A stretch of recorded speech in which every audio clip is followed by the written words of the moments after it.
시간 우리는 다윗의 일생을 살펴보았습니다. 다윗은 하나님으로부터 어떤 평가를 받았습니까? 하나님의 마음에 합한 자라는 평가를 받았습니다. 그런 다윗의 후손으로 메시아이신 예수 그리스도가 이 땅에 오셨습니다. 오늘은 이스라엘의 3대 왕 솔로몬을 통하여 깨닫는 귀한 시간이 되기를 원합니다. 솔로몬이라는 이름의 뜻은 평화로움입니다. 그의 통치 기간에는 전쟁이 없이 비교적 평화로웠습니다. 주전 990년, 그러니까 지금으로부터 3010년 전에 다윗과 바세바 사이에 첫 번째 아들은 간음죄로 인하여 일주일 만에 죽었고 두 번째 아들로 태어났습니다. 예루살렘 궁전에서 나단 선지자의 신앙교육을 받으며 성장하다가 그의 나이 갓 20세에 왕위를 계승하게 됩니다. 아버지 다윗은 임종을 맞아 솔로몬에게 유언하기를 내가 이제 세상 모든 사람이 가는 길로 가게 되었다. 너는 힘써 대장부가 되어라. 그리고 모세의 율법에 기록된 대로 다 지켜 행하라. 그리하면 내가 무엇을 하든지 어디로 가든지 형통할 것이다. 라고 유언하였습니다. 또한 이스라엘 하나님 여호와를 위하여 성전을 건축하라. 라고 부탁하였습니다. 이 부탁을 받은 것이죠. 다윗이 성전을 위하여 금 10만 달란트와 은 100만 달란트와 놋과 철을 또 그 무게를 달 수 없을 만큼 힘이 많이 준비하였고 제목과 돌까지 갖추었습니다. 달란트, 귀에 익숙한 단어죠. 하나님께서 각 개인에게 부여하신 재능이나 은사를 말하죠. 교회에서 열리는 달란트 시장, 또 방송 연기자를 탤런트라고 합니다. 달란트의 원래의 뜻은 한 덩어리, 저울, 그런 뜻을 가지고 있습니다. 히브리 사람들이 무게 단위로 사용하는 가장 큰 단위가 바로 이 달란트입니다. 때로는 화폐 단위로도 사용하는데 여기서는 무게 단위로 사용되었습니다. 달란트의 이 금 한 달란트, 금 한 달란트의 무게가 얼마냐? 34.2kg을 한 달란트라고 합니다. 그런데 금이 오늘 무려 10만 달란트라고 말씀하고 있습니다. 계산하면 그 무게가 342만 kg, 3,420톤입니다. 우와! 여러분 금 집에 많이 갖고 계시죠? 놀라지 않으신 걸 보니 웬만큼은 가지고 계시다라고 받아들이겠습니다. 혹시 금 한 돈 살 때 가격 얼마인지 아시나요? 지금 대략 3.75g 금 한 돈에 28만 2천 원 합니다. 1kg짜리 골드바 하나가 시세가 얼마냐? 8천만 원 선에서 지금 왔다 갔다 하고 있습니다. 지금 준비된 금만 3,420톤이다. 여기에 석수와 목수 또 온갖 일에 익숙한 모든 사람이 다 함께하게 되었다는 것이죠. 솔로몬은 왕이 된 후 이 첫 번째 수건 사업이 성전을 건축하는 일이었습니다. 가장 아름답고 값진 것으로 7년 동안 이 성전을 완공하게 되죠. 그리고 법궤 안치식을 가졌습니다. 그 이후에 자기가 거처할 왕궁을 13년에 걸쳐서 완공하게 되었습니다. 그러니까 성전과 이 왕궁을 건설하는데 20년이 소요된 것이죠. 밤에 여호와께서 솔로몬의 기도를 들어주셨습니다. 여러분이 잘 아시는 역대하 7장 13절로 14절 말씀이죠. 제가 읽어드리겠습니다. 혹 내가 하늘을 닫고 비를 내리지 아니하거나 혹 메뚜기들에게 토산을 먹게 하거나 혹 전염병이 내 백성 가운데 유행하게 할 때 내 이름으로 일컫는 내 백성이 그들의 악한 길에서 떠나 스스로 낮추고 기도하여 내 얼굴을 찾으면 내가 하늘에서 듣고 그들의 죄를 사하고 그들의 땅을 고칠지라. 아멘. 전염병이 내 백성 가운데 유행하게 될 때 내 백성이 악한 길에서 떠나 스스로 낮추고 기도하여 하나님의 얼굴을 찾으면 그들의 죄를 사하고 그 땅을 고쳐주시겠다라고 말씀하셨습니다. 이 질병의 터널을 지날 때 우리가 꽉 붙잡아야 할 말씀이죠. 오늘 본문 말씀으로 가보겠습니다. 솔로몬은 여호와를 사랑하고 그의 아버지 다윗의 법도를 행했습니다. 그럼에도 불구하고 기본 산당의 제단에서 일천 번제를 드립니다. 산당은 산 위에 세워진 신전을 말씀하죠. 거기에서는 신을 예배하는 장소입니다. 대대로 바알과 아세라를 섬기던 곳이 바로 산당이었습니다. 산 꼭대기 위에 높이 있었기 때문에 산당이라고 불렀던 것이죠. 성전이 없던 초기에 거기서나마 예배를 드렸다는 건 최선이죠. 1,000번제, 1,000번의 번제를 드린 것이 아니고 1,000마리의 희생 제물을 드렸다는 것이죠. 물자가 풍부했기 때문에 솔로몬은 그와 같이 번제를 드리면서 헌신을 다짐한 것입니다. 그런 하나님 중심의 확고한 신앙관을 가지고 있었습니다. 그런데 솔로몬이 그 1,000번제를 드린 그 밤에 하나님이 꿈에 나타나 말씀하시죠. 내가 내게 무엇을 줄고 너는 구하라 이렇게 말씀하십니다. 원하는 대로 구하라 라고 백지수표를 준 격이죠. 여러분이라면 무엇을 구하시겠습니까? 돈인가요? 아니면 건강?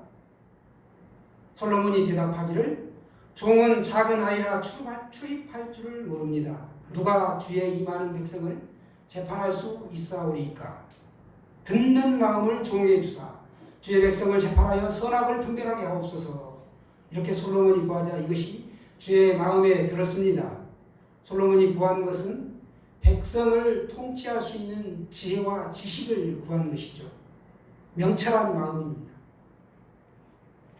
하나님이 솔로몬에게 말씀하시기를 자기를 위하여 장수를 구하지도 아니하고 부도 구하지 아니하고 자기의 원수의 생명을 멸하기도 구하지 아니하였으니 너는 참 대단하다. 흐뭇하신 것입니다. 오직 송사를 듣고 분별하는 지혜를 구했다. 이걸 구하는 걸 하나님이 보시고 흐뭇해진 것입니다. 그는 장수를 특별히 구하지 않았습니다. 장수는 하나님의 말씀을 우리가 여하이 복종하느냐 거기에 달린 것이기 때문입니다. 하나님께서는 솔로몬의 기도에 지혜와 총명을 주시고 지혜 외에 구하지 않은 것까지 허락하셨습니다. 솔로몬이 선택한 지혜는 선택할 당시에는 가장 좋은 선택이었다라고 말할 수 있었습니다. 그러나 후일 그 선택은 오직 왕 자신의 임무만을 생각한 선택으로 차선책이 되고 맙니다. 솔로몬이 꾼 꿈은 솔로몬이 이스라엘 백성을 올바르게 다스리게 하기 위하여 지혜를 구한 사람으로 묘사하고 있으나 그의 노년은 백성들이 참을 수 없을 정도의 폭정으로 물들게 되었습니다. 그에게 최상의 기도는 어쩌면 아버지 다윗이 갔던 길처럼 주를 향한 온전한 마음이었어야 했습니다. 여러분, 우리의 기도는 어떠해야 할까요? 우리가 구하는 것이 하나님의 마음에 맞을 때 하나님께서는 우리가 구하는 것 위의 것들을 더하여 주신다. 이 사실을 기억하시기 바랍니다. 기도만이 우리를 하나님과 연결시켜주는 유일한 매개체라는 것이죠. 오늘 본문 말씀 12절 13절 말씀 우리가 다시 한번 읽기를 원합니다. 12절 13절 말씀 자막으로 읽겠습니다. 시작. 내가 내 말대로 하여 내게 지혜롭고 총명한 마음을 주노니 내 앞에도 너와 같은 자가 없었거니와 내 뒤에도 너와 같은 자가 일어남이 없으리라. 내가 구하지 아니한 부귀와 영광도 내게 주노니 내 평생의 왕들 중에 너와 같은 자가 없을 것이다. 아멘. 내 말대로 내가 너에게 지혜와 총명을 주겠다. 그런데 인류 역사상 너와 같은 자가 일어남이 없겠다. 전에도 없었고 후에도 없다는 것이죠. 그만큼 솔로몬은 지혜와 총명이 넘쳐났던 사람이 되었습니다. 실제로 아리스토텔레스도 솔로몬에게 영감을 얻었다고 합니다. 많은 히랍의 문화들은 솔로몬의 그 지혜로부터 기어온 것입니다. 솔로몬은 이스라엘 왕들 중 최고의 부귀와 영광과 지혜를 소유한 왕이라 라고 오늘 성경은 말씀하고 있습니다. 솔로몬은 지혜의 책들을 쓰죠. 초년에 저술한 책이 아가였고요. 중년에는 잠언 3,000편을 썼습니다. 성경의 잠언을 보면 31장으로 이렇게 발췌가 되어 있는데 그 3,000편 가운데 일부만 성경에 수록이 된 것이죠. 말년에는 전도서를 썼습니다. 전도서의 결론이 무엇입니까? 전도서 1장 2절에 보시게 되면 전도자가 이르되 헛되고 헛되며 헛되고 헛되니 모든 것이 헛되도다 라고 결론을 내리고 있습니다. 그런데 그렇게 헛되고 헛되니 어떻게 하라? 라고 마지막에 말씀합니까? 하나님을 경외하고 그의 명령들을 지킬지어다.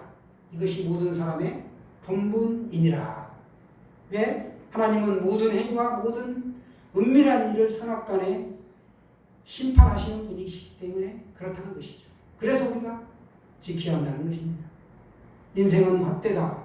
이게 한 번만 해도 굉장히 강한 말씀으로 우리에게 꽂히는데 무려 5번을 강조하죠. 그런 인생의 본분이 무엇이라고 말씀합니까? 하나님을 경외하고 그 명령들을 지켜라. 왜? 우리가 지켜야 하느냐? 선악간에 은밀한 가운데 우리 하는 모든 행위를 하나님은 다 감찰하고 계시다는 것입니다.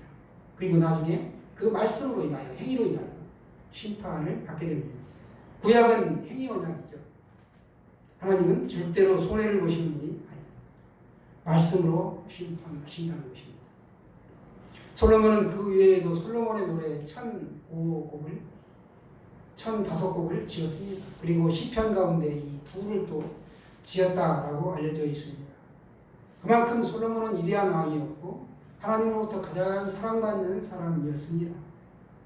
그래서 사랑받는 자 여디디아라고도 불렸습니다. 뛰어난 지혜와 명철을 소유한 솔로몬은 만왕의 왕이신 신약의 예수님을 대표하고 있습니다.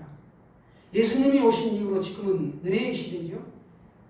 행위가 아닌 은혜로 구원받습니다. 주 예수 그리스도를 구주와 주님으로 내 마음에 모셔드린 사람은 누구나 은혜로 구원을 받았습니다. 이 사실 믿습니까? 네, 우리가 예수 믿으면 구원의 확신이 내 안에 있어야 합니다. 물론 언제 어느 날 어느 때에 내가 구원을 받았다 이 확신이 있으면 더 좋죠. 이단들이 이걸 매개로 또 틈새를 비집고 들어옵니다. 그러나 신앙생활을 하면 내 안에 그런 확신을 성령님이 주시는 것이죠. 솔로몬은 지혜의 왕이기 때문에 솔로몬의 그 재판을 통해서 우리가 일화를 통해서 알 수가 있는데 두 여자가 한 아이를 놓고 서로 자기 아이라고 다툼을 벌이다가 솔로몬에게 판정을 의뢰합니다. 솔로몬은 병사에게 아이를 불러 자르라 라고 이렇게 판결을 내리죠.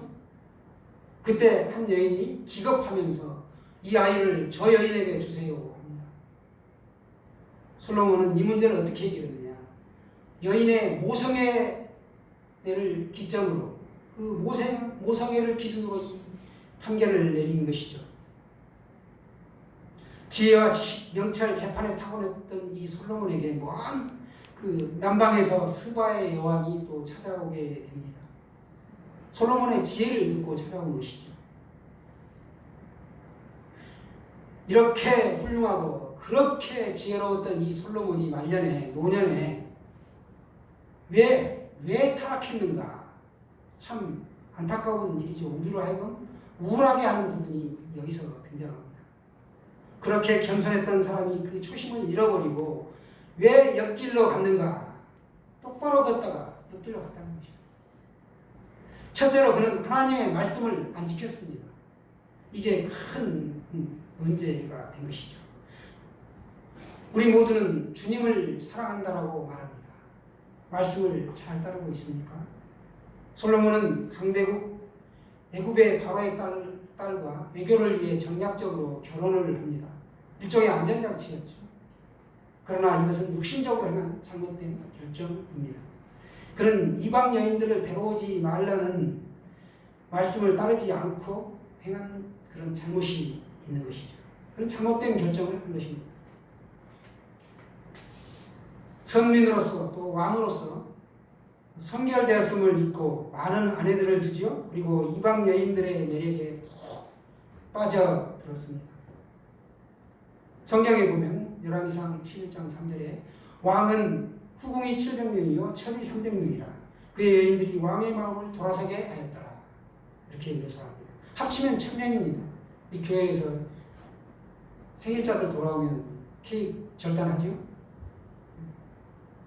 그 1000명의 후궁들의 생일 파티만 한다고 해도 매일 2-3명씩 파티를 해줘야 되는 격입니다. 나라를 돌볼 시간이 어디에 있겠습니까?